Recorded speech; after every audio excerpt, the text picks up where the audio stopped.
लिखेंगे इसमें है termination of the chairman of UPSC and state PSC. Termination of the chairman of UPSC and state PSC.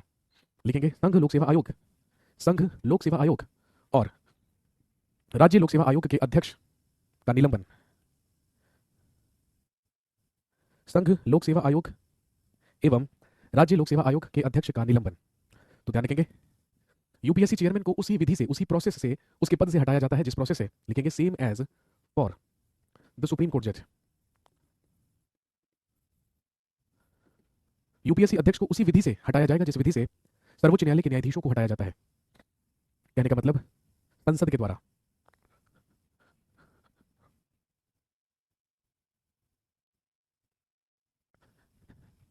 और यदि बात होगी स्टेट पीएससी या राज्य लोक सेवा आयोग के अध्यक्ष की, तो यहां पर लिखेंगे same as for the High Court जज, उसी विधि से जिस विधि से उच्च न्यायालय के न्यायाधीश को हटाया जाता है।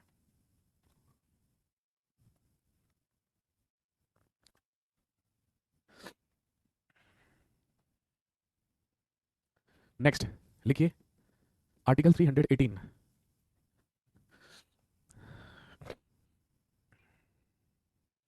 आर्टिकल 318 अनुच्छेद 318। लिखेंगे the salaries and allowances, the salaries and allowances of the salaries and allowances of UPSC and state PSC chairman and members, the salaries and allowances of UPSC and state PSC chairman and members can not be reduced after appointment. लिखेंगे नियुक्ति के पश्चात UPSC और state PSC के अध्यक्ष एवं सदस्यों के वेतन में कोई कमी नहीं की जा सकती। नियुक्ति के पश्चात यूपीएससी और स्टेट पीएससी अध्यक्ष एवं सदस्यों के वेतन एवं भत्तों में कोई कमी नहीं की जाएगी या कोई कमी नहीं की जा सकती।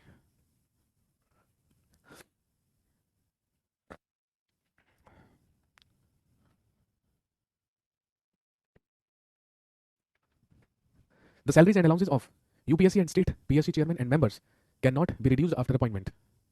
अगला लिखिए आर्टिकल 320 अनुच्छेद 320। आर्टिकल 320 अनुच्छेद 320। लिखेंगे this is the duty of UPSC and state PSC, this is the duty of UPSC and state PSC to conduct civil services examination. This is the duty of UPSC and state PSC to conduct civil services examination every year.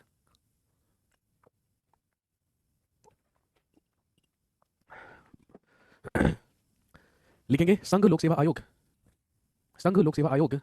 एवं राज्य लोक सेवा आयोग का कर्तव्य है कि वह संघ लोक सेवा आयोग एवं राज्य लोक सेवा आयोग का कर्तव्य है कि वह प्रत्येक वर्ष सिविल सेवा परीक्षाओं का आयोजन करवाए, कि वे प्रतिवर्ष सिविल सेवा परीक्षाओं का आयोजन करवाए।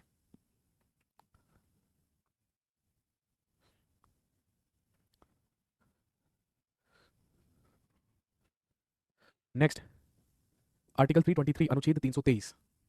आर्टिकल 323 अनुच्छेद 323। लिखिए this is the duty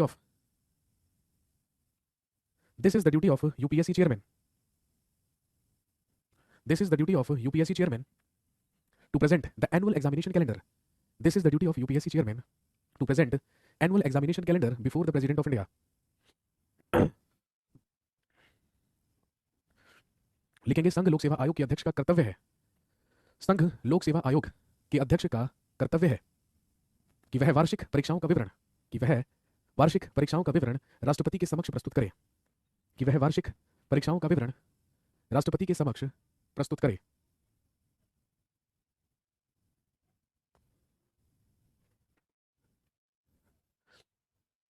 next अगला लिखिए पार्ट 15 ऑफ इंडियन कॉन्स्टिट्यूशन, संविधान का भाग 15, जिसमें हम बात करेंगे अबाउट इलेक्शन या निर्वाचन की। आर्टिकल 324 से लेके 329। अनुच्छेद 324।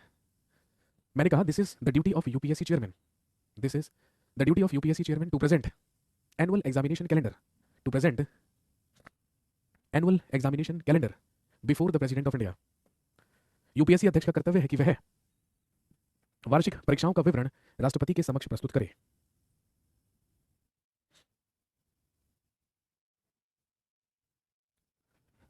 अगला लिखिए संविधान का भाग 15 इलेक्शन या निर्वाचन। लिखिए सबसे पहले आर्टिकल 324 संविधान का अनुच्छेद 324 आर्टिकल 324 ऑफ इंडियन कॉन्स्टिट्यूशन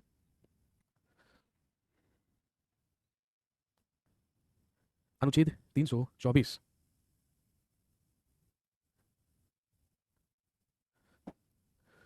लिखेंगे आर्टिकल 324 में there shall be an independent, लिखिए there shall be an independent and a fair election commission of India.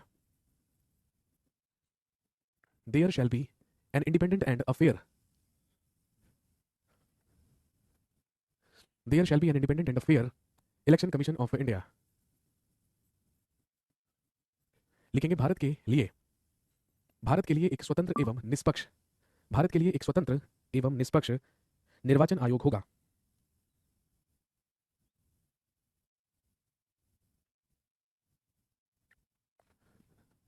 There shall be an independent and a fair election commission of India, भारत के लिए या भारत का एक स्वतंत्र एवं निष्पक्ष निर्वाचन आयोग होगा। लिखेंगे which will be comprised of one chief election commissioner, जो मिलकर बना होगा एक मुख्य निर्वाचन आयुक्त,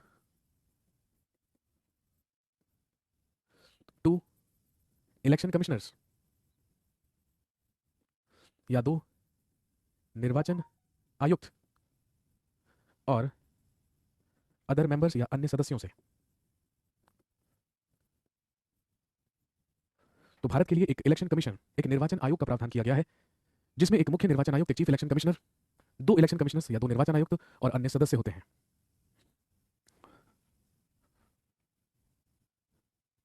लिखेंगे the chief election commissioner, the chief election commissioner and the election commissioners are appointed by the president of India.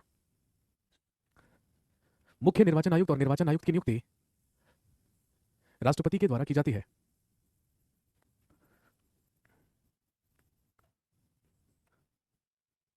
और यदि इनके कार्यकाल की बात करें तो ध्यान रखेंगे 6 इयर्स और 65 इयर्स एज, इनका कार्यकाल 6 वर्ष या 65 वर्ष आयु तक होगा। इनकी ओथ या शपथ और एलिजिबिलिटीज या योग्यताओं के लिए संविधान में कोई प्रावधान नहीं किया गया है।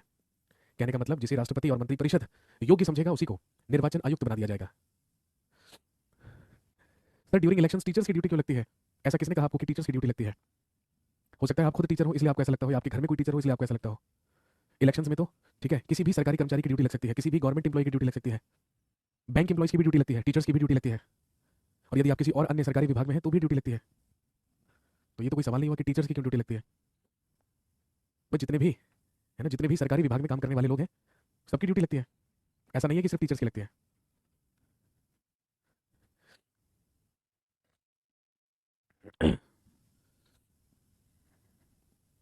आपको इसलिए ऐसा लगता है कि टीचर्स की ही ड्यूटी लगती है क्योंकि जो पोलिंग बूथ होते हैं ना, है ना, वो ज्यादातर जो पोलिंग बूथ्स बनाए होते हैं ना वो ज्यादातर स्कूल्स में बनाए होते हैं, इसलिए आपको ऐसा लगता है कि केवल टीचर्स की ड्यूटी लगती है।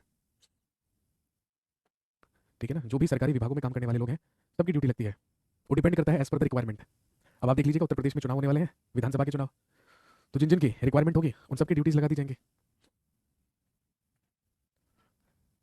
और सबसे मेन बात यह है कि भैया क्या फायदा टीचर होने का, क्या फायदा पढ़ा लिखा होने का, ठीक है, जब आप अपने देश में निष्पक्ष रूप से इलेक्शन भी कंडक्ट ना करवा पाए तो आप खुद सोचिए टीचर से ज्यादा भरोसा और किस पे किया जा सकता है।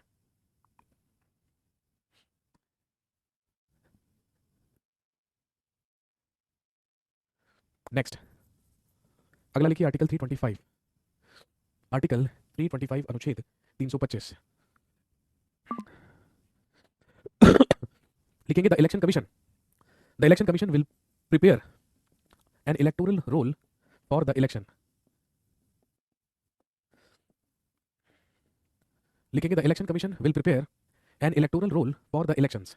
निर्वाचन आयोग के द्वारा, निर्वाचन आयोग के द्वारा चुनावों के लिए एक निर्वाचक या निर्वाचन, लिखेंगे एक निर्वाचक नामावली तैयार की जाएगी। निर्वाचन आयोग के द्वारा, निर्वाचन आयोग के द्वारा चुनावों के लिए या निर्वाचन के लिए एक निर्वाचक नामावली तैयार की जाएगी। बेसिकली इलेक्टोरल रोल या निर्वाचक नामावली उस सूची को कहते हैं, उस लिस्ट को कहते हैं जिस लिस्ट में किसी भी चुनाव क्षेत्र या किसी भी कॉन्स्टिट्यूएंसी के सारे जो वोटर्स होते हैं, जो मतदाता होते हैं, उनकी लिस्ट होती है, उनके नाम और उनकी डिटेल्स होती है। और ध्यान रखेंगे, लिखिए before preparing an electoral roll, निर्वाचक नामावली बनाने से पहले before preparing the electoral roll या निर्वाचक नामावली तैयार करने से पहले लिखेंगे one can not be stopped one can not be stopped from voting on the basis of one can not be stopped from voting on the basis of his religion caste race sex and birth place.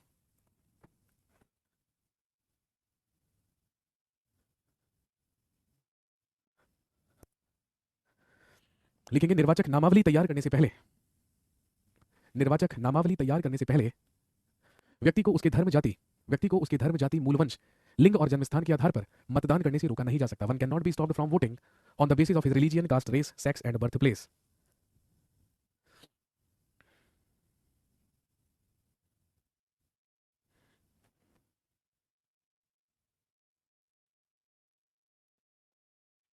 Next the most important article of this part जो exam में पूछते हैं, ज्यादातर इस भाग में exam में पूछा जाता है आर्टिकल 326। लिखेंगे इसमें है एडल्ट वोट राइट या हिंदी में लिखेंगे वयस्क मताधिकार, एडल्ट वोट राइट या वयस्क मताधिकार, और लिखेंगे that is our constitutional right.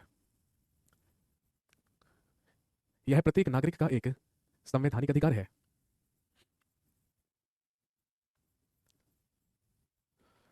This is a constitutional right of every citizen, ये प्रत्येक नागरिक का एक संवैधानिक अधिकार है। और आप जानते हैं हमारे देश में मतदान करने की जो न्यूनतम आयु है वो कितनी है? 18 वर्ष। लेकिन पहले ये 21 ईयर्स हुआ करती थी, लेकिन पहले ये 21 वर्ष हुआ करती थी। तो सबसे ज्यादा कॉमन एग्जाम में क्वेश्चन क्या पूछते हैं? आपसे पूछेंगे कि बताइए किस संविधान संशोधन अधिनियम के तहत मतदान की न्यूनतम आयु को 21 वर्ष से घटाकर 18 वर्ष किया गया था? लिखिए by 61st constitution amendment act 1989, 61वां संविधान संशोधन 61वां संविधान संशोधन अधिनियम 1989, राजीव गांधी सरकार में, राजीव गांधी गवर्नमेंट में, राजीव गांधी सरकार में।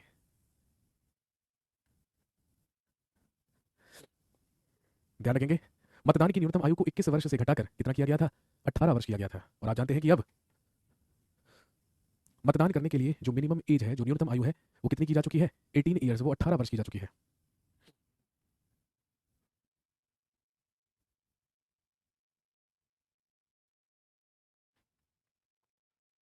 नेक्स्ट अगला लिखिए आर्टिकल 327। आर्टिकल 327 लिखेंगे अनुच्छेद 327। लिखिए parliament has the right, parliament has the right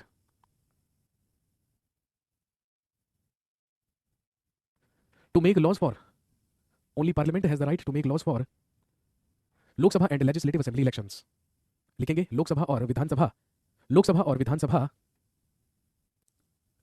निर्वाचनों के लिए कानून बनाने का अधिकार या विधि बनाने का अधिकार केवल संसद को है।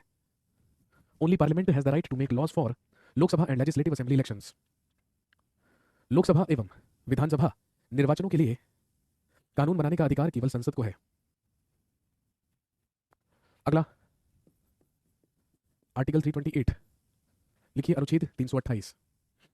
आर्टिकल 328 अनुच्छेद 328 लिखेंगे only state legislature, only state legislature has the right, only state legislature has the right to make laws for, only state legislature has the right to make laws for local governance elections. लिखेंगे स्थानीय स्थानीय स्वशासन के निर्वाचन के लिए, स्थानीय स्वशासन के निर्वाचन के लिए कानून बनाने का अधिकार राज्य के विधानमंडल को है। State legislature has the right, state legislature has the right to make laws for local governance elections. स्थानीय स्वशासन के निर्वाचन के लिए विधि बनाने का अधिकार राज्य के विधानमंडल को है। नेक्स्ट लिख लीजिए आर्टिकल 329। आर्टिकल 329 जो कहता है, लिखिए the laws made for, the laws made for Lok Sabha and legislative assembly elections, the laws made for Lok Sabha and legislative assembly elections. लिखिए can not be challenged in a court. Lok Sabha और विधानसभा के, लोकसभा और विधानसभा के लिए बनाए गए कानूनों को, लोकसभा और विधानसभा के लिए बनाए गए कानूनों को न्यायालय में चुनौती नहीं दी जा सकती, न्यायालय में चुनौती नहीं दी जा सकती।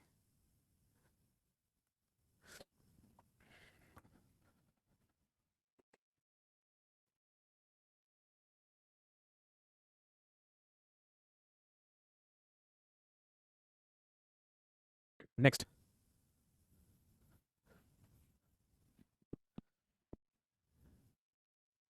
अगला लिखिए पार्ट 16 ऑफ इंडियन कॉन्स्टिट्यूशन, संविधान का अनुच्छेद 16, जिसमें है स्पेशल प्रोविजंस फॉर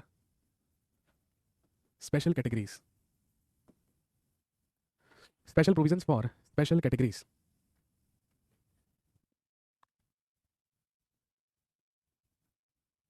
विशेष वर्गों के लिए, विशेष वर्गों के लिए विशेष प्रावधान।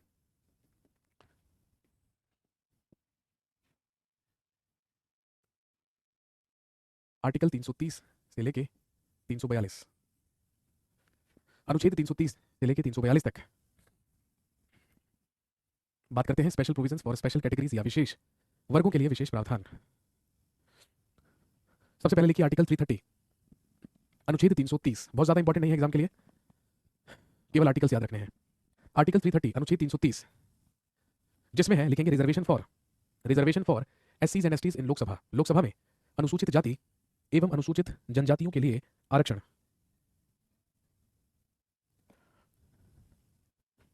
रिजर्वेशन फॉर एससीज एंड एसटीज इन लोकसभा, लोकसभा में अनुसूचित जाति एवं अनुसूचित जनजातियों के लिए आरक्षण।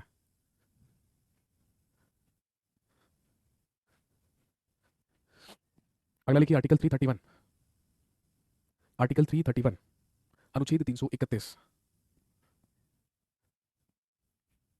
इसमें है लिखेंगे reserved 2 seats for Anglo Indians in Lok Sabha, Lok Sabha में आंग्ल भारतीयों के लिए 2 आरक्षित सीटें। Reserved 2 seats for Anglo Indians, reserved 2 seats for Anglo Indians in Lok Sabha, Lok Sabha में आंग्ल भारतीयों के लिए आरक्षित 2 सीटें।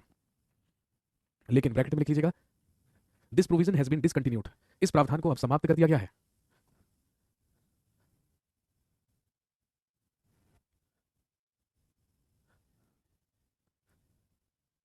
This provision has been discontinued, इस प्रावधान को अब समाप्त कर दिया गया है।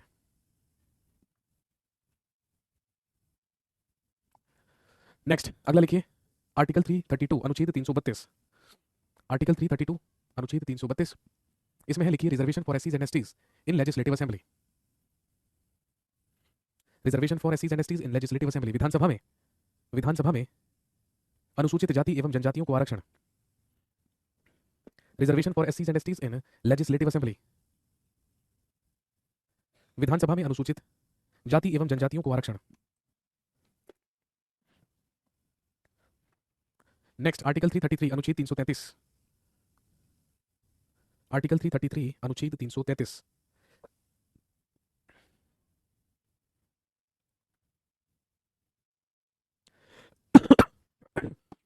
लिखेंगे reserved 1 seat for Anglo Indian in state legislative assembly, राज्य की विधानसभा में आंग्ल भारतीय के लिए 1 आरक्षित सीट, राज्य की विधानसभा में 1 आंग्ल भारतीय के लिए आरक्षित सीट।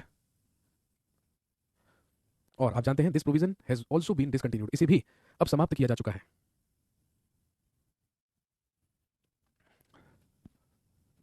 अगला लिखिए आर्टिकल 334, जिसमें है ड्यूरेशन ऑफ रिजर्वेशन फॉर एससीज एंड एसटीज, अनुसूचित जाति एवं जनजातियों के लिए आरक्षण की अवधि, अनुसूचित जाति एवं जनजातियों के लिए आरक्षण की अवधि। और आप जानते हैं आरक्षण की अवधि होती है कितनी, 10 ईयर्स या 10 वर्ष।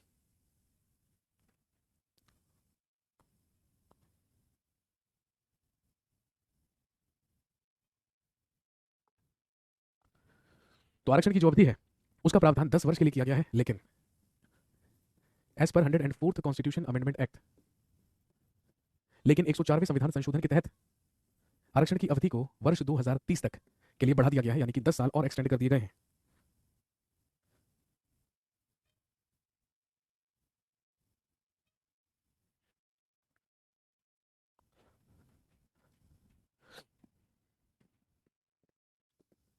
अगला लिखिए आर्टिकल 335, इंपॉर्टेंट मार्क कर लीजिए, आर्टिकल 335 ऑफ इंडियन कॉन्स्टिट्यूशन, संविधान का अनुच्छेद 345,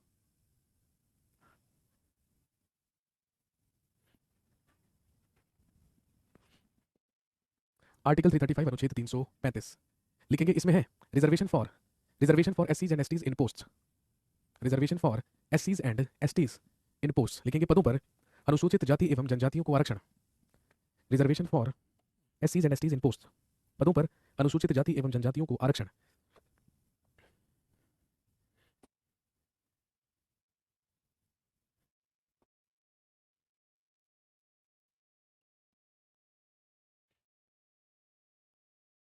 अगला लिखिए आर्टिकल 338,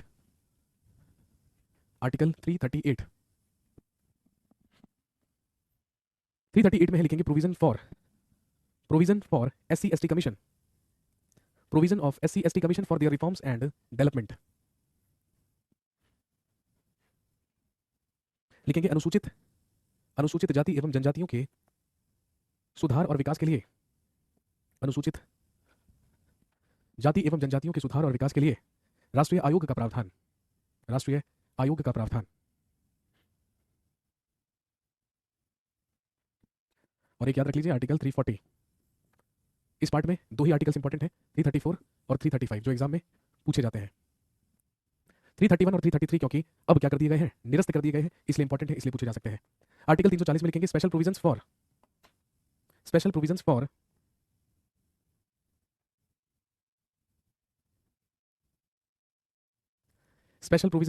द रिफॉर्म्स ऑफ, लिखेंगे special provisions for the reforms of other backward classes,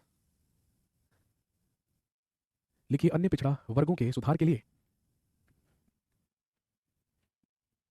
अन्य पिछड़ा वर्गों के सुधार के लिए, अन्य पिछड़ा वर्गों के सुधार के लिए प्रावधान, provisions for the reforms, provisions for the reforms, provisions for the reforms for other backward classes, this is special provisions for special categories. चलिए आज की कहानी को ही रोकेंगे, अगली क्लास में जब मुलाकात होगी तो हम बात करेंगे ऑफिशियल लैंग्वेज राजभाषा के बारे में, इसके अलावा इमरजेंसी के बारे में, और फिर बात करेंगे